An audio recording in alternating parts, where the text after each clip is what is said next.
ఇప్పుడు ప్రసంగించబోతున్న వారు శివశక్తి ఆర్గనైజేషన్ వ్యవస్థాపక అధ్యక్షులు, ప్రముఖ జాతీయవాది శ్రీమాన్ కరుణాకర్ సుగుణ గారు. వారు మాట్లాడబోతున్న అంశం వాలి సంహారం ధర్మమా కాదా.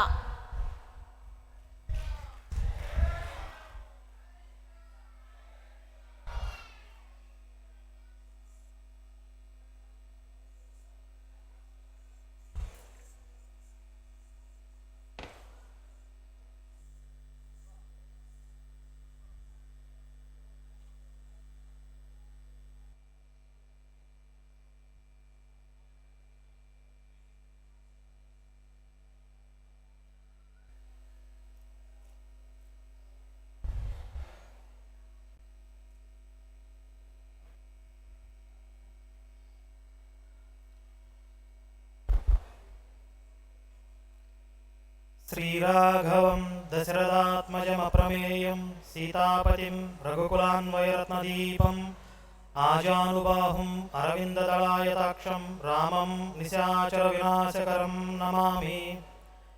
ఆపదామపహర్తారం దాతారం సర్వసంపదాం లోకాభిరామం శ్రీరామం భూయో భూయో నమామ్యహం.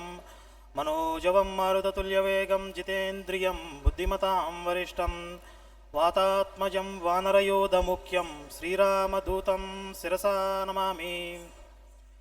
జై శ్రీరామ్, జై శ్రీరామ్.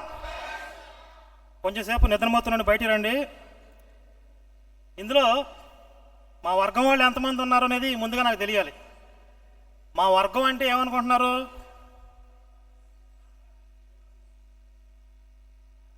మా వర్గం అంటే మీకేమర్థమైంది?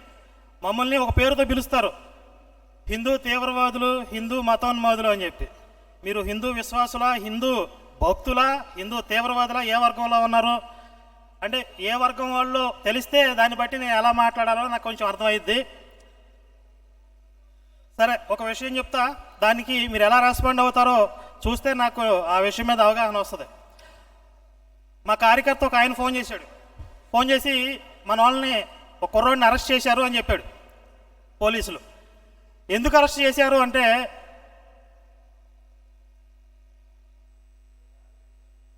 ఒక నిమిషం అంతా కొంచెం గందరగోళం, అందరూ కూర్చోండి, సర్దుకోండి, సర్దుకున్న తర్వాత నేను మాట్లాడతా. మీరు సర్దుకోండి, కూర్చోండి.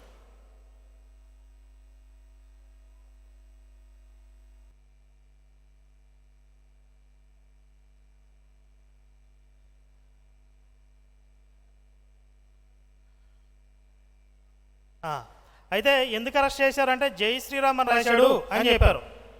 జై శ్రీరామ్ అని రాస్తే అరెస్ట్ చేస్తారంటే మరి ఆయన రాసింది మసీదు మీద అని చెప్పారు. కాబట్టి అంటే దీనికి మీరు హర్షాతిరేకాలు ప్రకటిస్తే హిందూ తీవ్రవాదులు, అయ్యో ఇదేంటి ఇలా ఎలా చేస్తారు అంటే హిందూ మితవాదులు లేదా సెక్యులర్లు. కాబట్టి సరే, మనం విషయంలోకి వెళ్దాం. ఈరోజు అంశం ఏంటంటే వాలి వధ. రామాయణంలో విమర్శనాకారులు బాగా ఎక్కువ పెట్టేది అంటే విమర్శలు ఎక్కువ పెట్టే అంశంలో వాలి వధ అనేది ఒకటి ఉంటుంది. ఇంకా 2-3 ఉంటాయి అనుకోండి. సీతమ్మ వారిని పరిచయించడం కానీ, శంభూక వధ కానీ, ఇలాంటివి కొన్ని ఉంటాయి. శంభూక వధ గురించి మన మిత్రుడు భాస్కర్ ఇంతకుముందు మాట్లాడారు. సరే, ఈ విమర్శనాకారులు చెప్పేది ఏంటంటే వాలి ద్రవిడుడు, ఆర్య ద్రావిడ సిద్ధాంతం పట్టుకొస్తారు. ఆయన ద్రవిడుడు, రాముడు ఆర్యుడు. ఈ ఆర్యులు దండయాత్ర చేసి, ద్రవిడులైనటువంటి మన మీద దండయాత్రలు చేసి వాలిని సంహరించాడు కుట్రతో అని చెప్పి మాట్లాడుతూ ఉంటారు. మరి దీనికి ఏంటయ్యా ఆధారం అని అంటే, ఎవరో వంగలేనమ్మ ఒక పుస్తకం రాసిందంట, ఆ పుస్తకం ఆధారం అంటాడు. లేదా సినిమా చూడలేదా అంటాడు, సినిమాలో చూపించారు కదా ఏంటి అంటాడు. సినిమాలు, సీరియల్స్ లేకపోతే కల్పిత కథలతో రాసిన పుస్తకాలను ఆధారం చేసుకుని విమర్శించేవాళ్ళు, క్రిటిసైజ్ చేసేవాళ్ళు ఉన్నారు రామాయణం మీద. కనుక ఈరోజు ఈ సదస్సు వాల్మీకి రామాయణం ప్రామాణికంగా వాలి వధ ఘట్టం గురించి ఏం వివరిస్తుంది అనేది మనం మాట్లాడుకుందాం. ముఖ్యంగా ఈ దేశంలో రాముడు ఎందుకు టార్గెట్ అయ్యాడు అంటే, రాముడు రామాయణం ఉన్నంత వరకు ఈ దేశంలో కుటుంబ విలువల్ని పతనం చేయడం కానీ దేశంలో ఉన్న నైతిక విలువల్ని పతనం చేయడం కానీ సాధ్యం కాదు.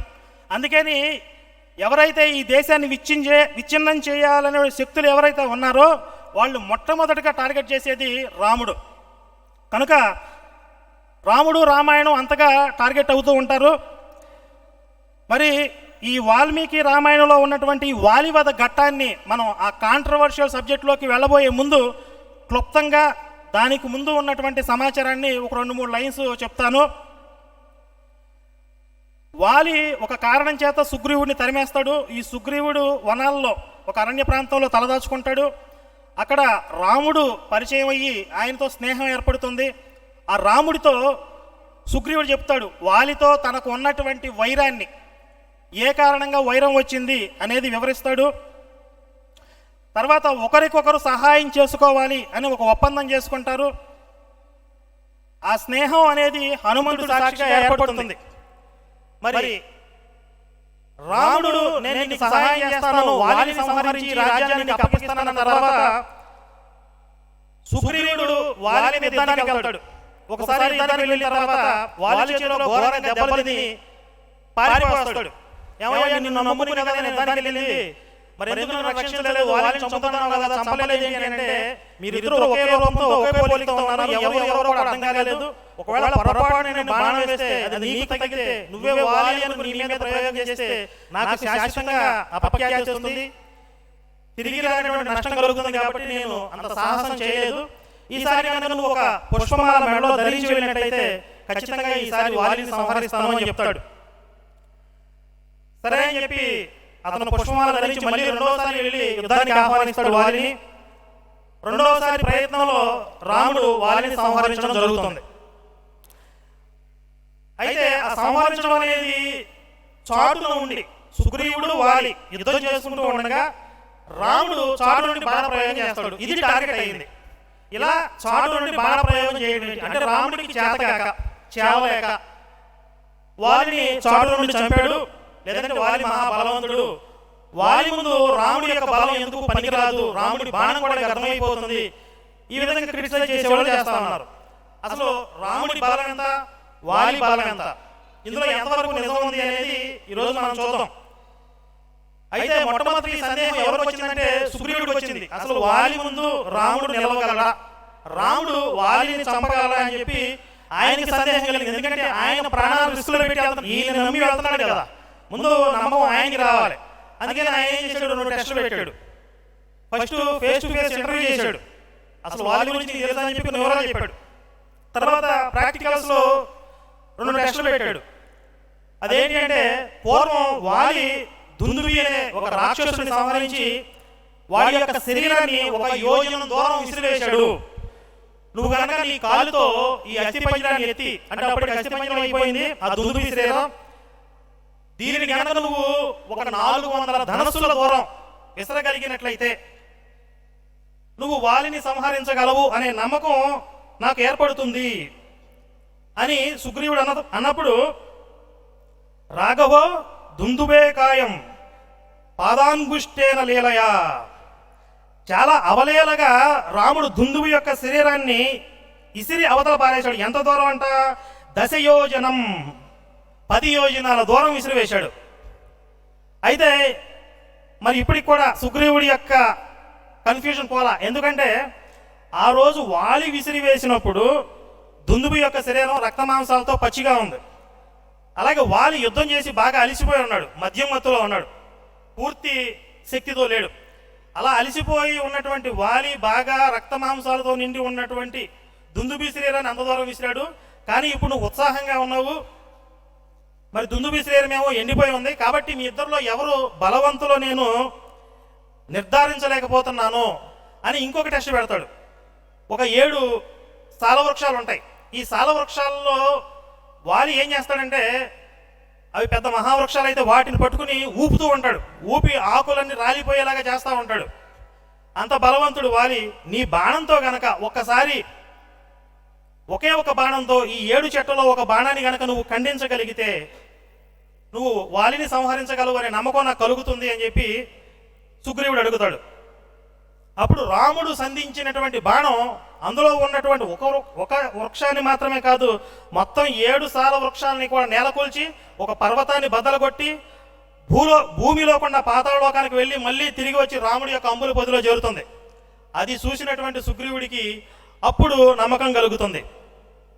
సేంద్రానపి సురాం సర్వాంస్త్యం బాణై పురుషర్షభ సమర్థ సమరే హంతుం కిం పునర్వారినం ప్రభు.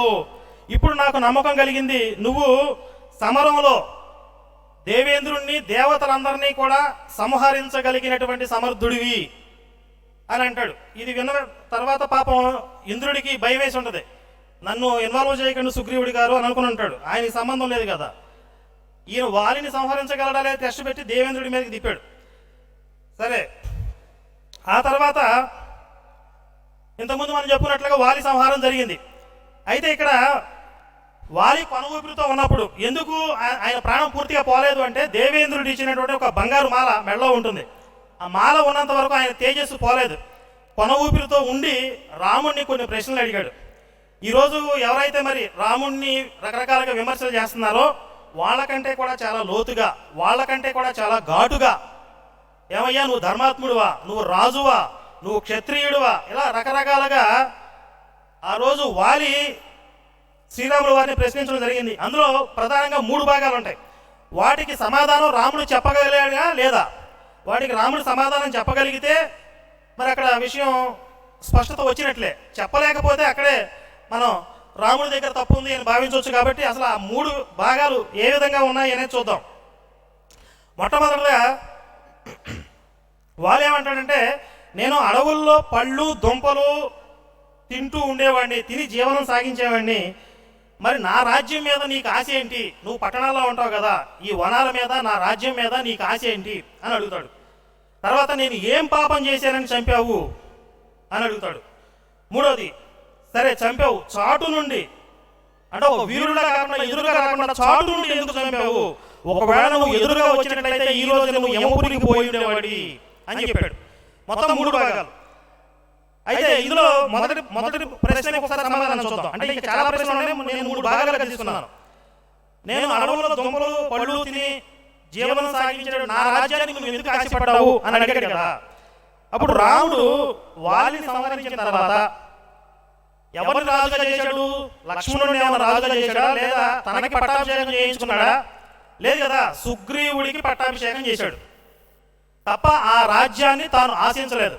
ఇంకా చెప్పాలంటే తన వనవాస కాలం పూర్తి కాలేదు కాబట్టి సీతాన్వేషణకి కొంత సమయం గ్యాప్ తీసుకున్నది. ఎందుకంటే వర్షాకాలం అది. ఆ 4 నెలలు కూడా సుగ్రీవుడి రాజ్యంలో ప్రవేశించలేదు, తాను అడవుల్లోనే ఉన్నాడు.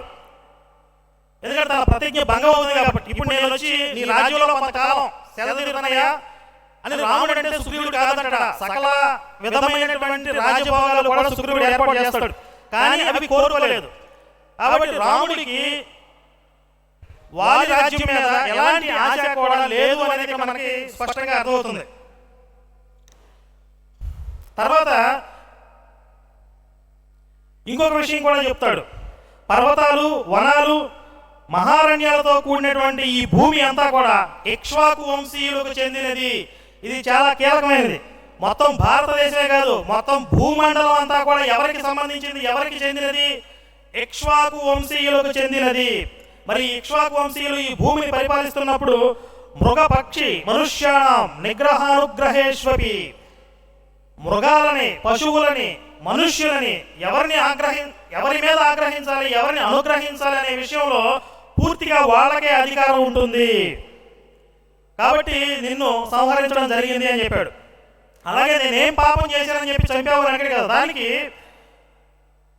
పాపకర్మ చేయించున్నటువంటి నువ్వు మహాత్ముడైన ఈ సుగ్రీవుడు బ్రతికుండగానే కోడలి వంటిదైన రుమను పొందినావు. ఎందుకంటే మన ధర్మశాస్త్రం ఏం చెప్తుందంటే, తమ్ముడు కొడుకు వంటి వాడు, కొడుకు భార్య కోడలు వంటిది. కాబట్టి అధర్మంగా నువ్వు కోడలని పొందావు, కాబట్టి ఇది నువ్వు చేసిన పాపం. అలాగే చాటు నుండి ఎందుకు చంపావు అనేది దానికి సమాధానం చెప్తూ, రాజులు లేదా మానవులు అనేక విధాలుగా మృగాలను వేటాడుతారు కదా, వాగురాబిచ్చ పాసయిచ్చ కూటయిచ్చ వివిధైర్నరా, అంటే వివిధ రకాలుగా మానవులు వలపన్ని కానీ పాశాలని విసిరి కానీ రకరకాలైనటువంటి కుతంత్రాలతో కానీ ఏదో ఒక విధంగా పొంచి ఉండి కానీ కనపడి కానీ రకరకాలుగా మృగాలను వేటాడతారు. కనుక నిన్ను వేటాడటంలో నువ్వు ఒక మృగానివి కాబట్టి చాటు నుండి నీ మీద బాణప్రయోగం చేయడంలో అధర్మం లేదు అని చెప్పి రాముడు సమాధానం చెప్పాడు. ఇవన్నీ విన్న తర్వాత ఇంకా చాలా కాన్వర్సేషన్ జరుగుతుంది, మనకి సమయం తక్కువ ఉంది కాబట్టి క్లుప్తంగా నేను చెప్తున్నాను. ఇంకా కొన్ని ప్రశ్నలు అడిగాడు, వాటన్నిటి కూడా సమాధానం చెప్పిన తర్వాత వాలి అంటున్నాడు, నదోషం రాఘవే దధ్యే ధర్మే దిగతనిత్యాహ, ధర్మమందు నిశ్చయమైన బుద్ధి కలిగిన తర్వాత రాముడిలో ఎలాంటి దోషము కూడా లేదు అని చెప్పి వాలి నిర్ధారించుకున్నాడు. మరి ఇప్పుడు ఇక్కడ బాధితుడు ఎవరు, ఒకవేళ నిందించాల్సింది ఎవరు? వాలి.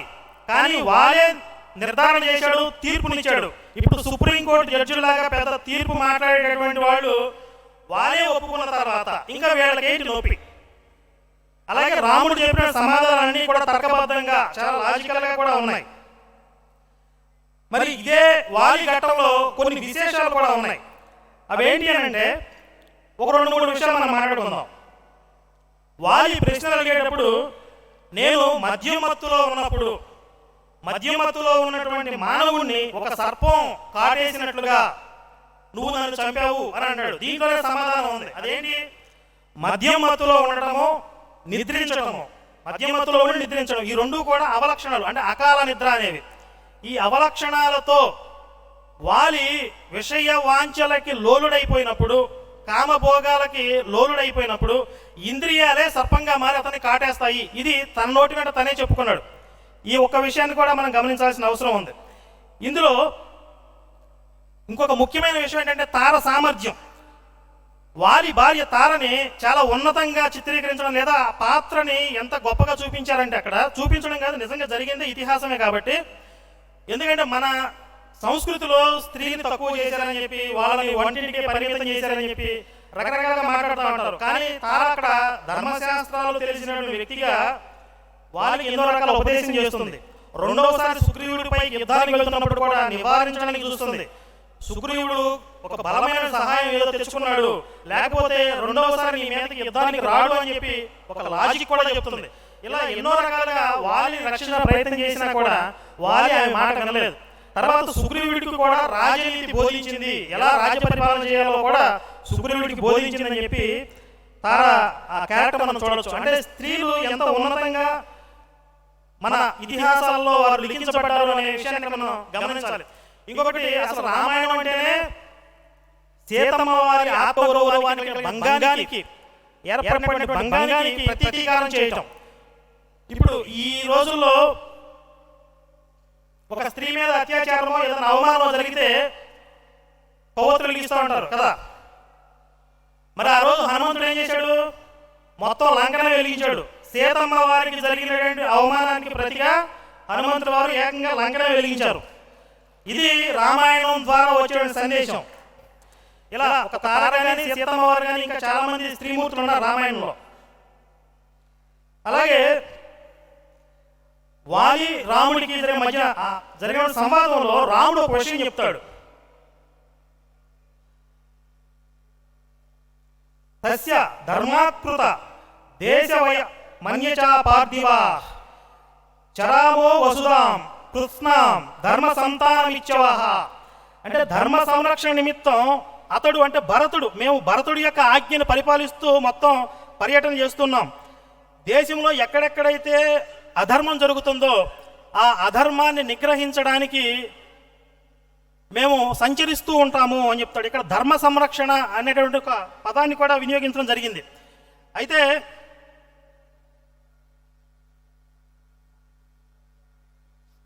ఇంతకుముందు చెప్పినట్లుగా ఈ భూమి అంతా కూడా ఇక్ష్వాకు వంశస్థులకి, ఇక్ష్వాకు కులానికి చెందినది అని చెప్పి పై శ్లోకాల్లో చూసాం.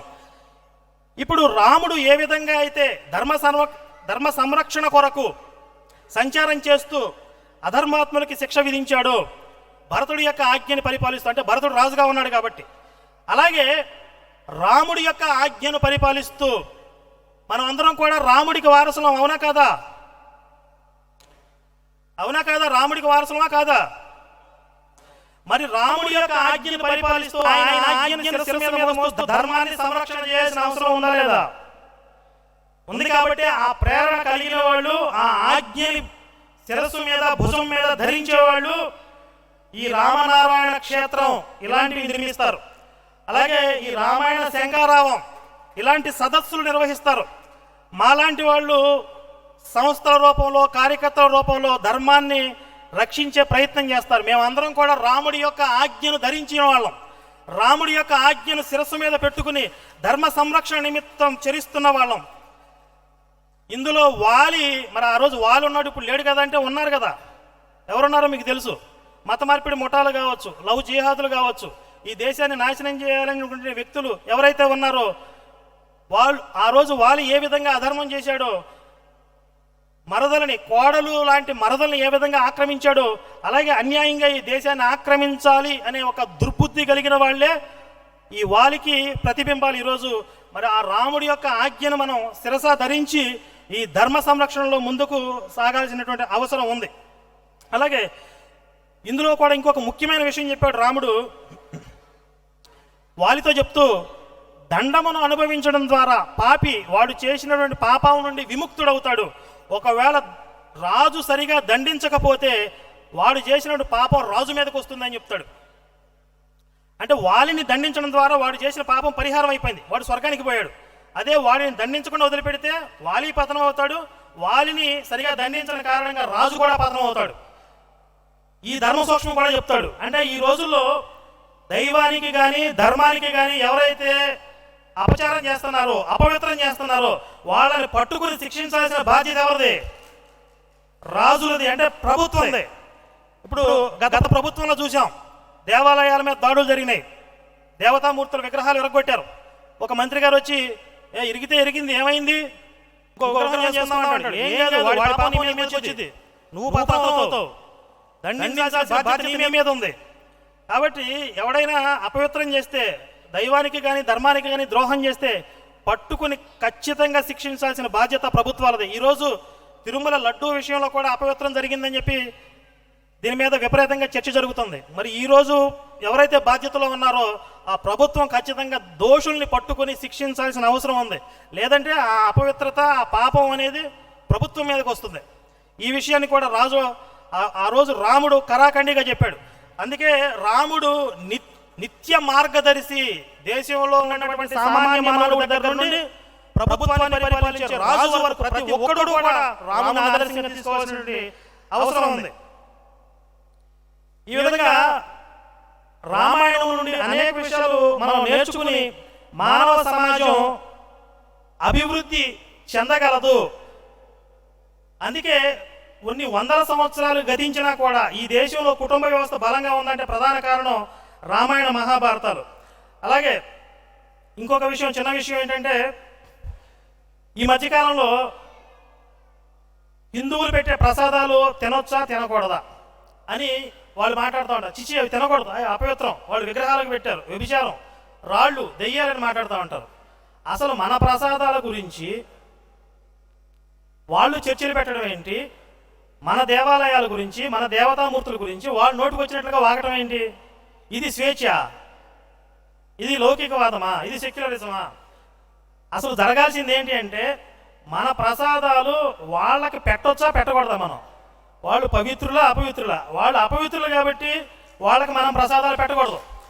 ఎప్పుడైనా సరే మీరు ప్రసాదం తీసుకెళ్ళి వాళ్ళకి పెట్టబోతే వాళ్ళు వద్దంటే మీరు నొచ్చుకుని, అయ్యో మా ప్రసాదాలు మీరు తినరా అని కాదు, అసలు పెట్టవద్దు మీరు వాళ్ళకి. వాళ్ళు పాపులు కాబట్టి మీ ప్రసాదాలు వాళ్ళకి పెట్టాల్సిన అవసరమే లేదు, వాళ్ళకి అర్హత లేదు. అందుకే శ్రీకృష్ణుడు అర్హత లేని వాడికి బోధించవద్దు అన్నాడు. మరి ఇంకా కొన్ని విషయాలు మాట్లాడాల్సినవి ఉన్నాయి, కానీ ఇది వేదిక కాదు. మిగిలిన విషయాలు మనం మన ఛానల్లో మాట్లాడుకుందాం. అలాగే ఈ వారి విషయానికి సంబంధించి ఇంకెవరికైనా ప్రశ్నలు ఉంటే అడగవచ్చు. ఏదైనా 1-2 ప్రశ్నలు ఉంటే నా టాపిక్కి సంబంధించి మాట్లాడతాను.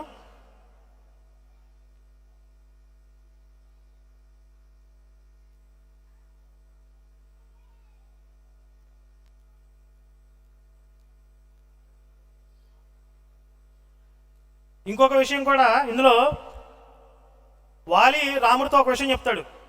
నువ్వు నీ భార్యని వెతకడంలో సహాయం కోసం కదా సుగ్రీవుడితో ఒప్పందం చేసుకున్నావు. ఆ సుగ్రీవుడి కంటే నేను బలవంతుని కదా. నేను కాకితో కబురు పెడితే రావణాసురుడు సీతమ్మని తీసి నీకు అప్పగించేవాడు, లేదా వాడి మెడకి తాడు కట్టి కుక్కను తీసుకొచ్చి నీ ముందు పడేసేవాడిని. మరి నా సహాయం తీసుకుంటే చాలా ఈజీగా పని అయిపోయింది కదా అని అంటే నిజమే. వాలితో సంధి చేసుకుంటే కనుక రాముడికి రెడీమేడ్గా రాజ్యం ఉంది, వాలి దగ్గర సైనికులు ఉన్నారు. వాలి మహాబలవంతుడు, ఆయన కబురు పెడితే సీతమ్మ వారిని ఖచ్చితంగా రావణుడు తీసుకొచ్చి అప్పగిస్తాడు. కానీ రాముడు ఎందుకు ఆ పని చేయలేదు? వాలి ధర్మాత్ముడు కాదు కాబట్టి. సుగ్రీవుడు వాలి కంటే కొంచెం బలహీనుడు అయినప్పటికీ ధర్మాత్ముడు కాబట్టి ధర్మం పక్షాన్నే వహించాడు. మరి ఆ రాముడు ప్రదర్శించినటువంటి రాజనీతి కావచ్చు, ఆ సూక్ష్మమైనటువంటి ధార్మిక బుద్ధి కావచ్చు, తరతరాలకి కూడా భారతదేశాన్ని ప్రపంచంలో ఉన్నతమైన స్థానంలో నిలపడానికి వెనకాల ఒక చోదక శక్తిగా మనకు ఉపయోగపడుతుంది. మరి ఆ రాముడి బాటలో మనం అందరం కూడా పయనిద్దాం. జై శ్రీరామ్, భారత్ మాతాకి జై.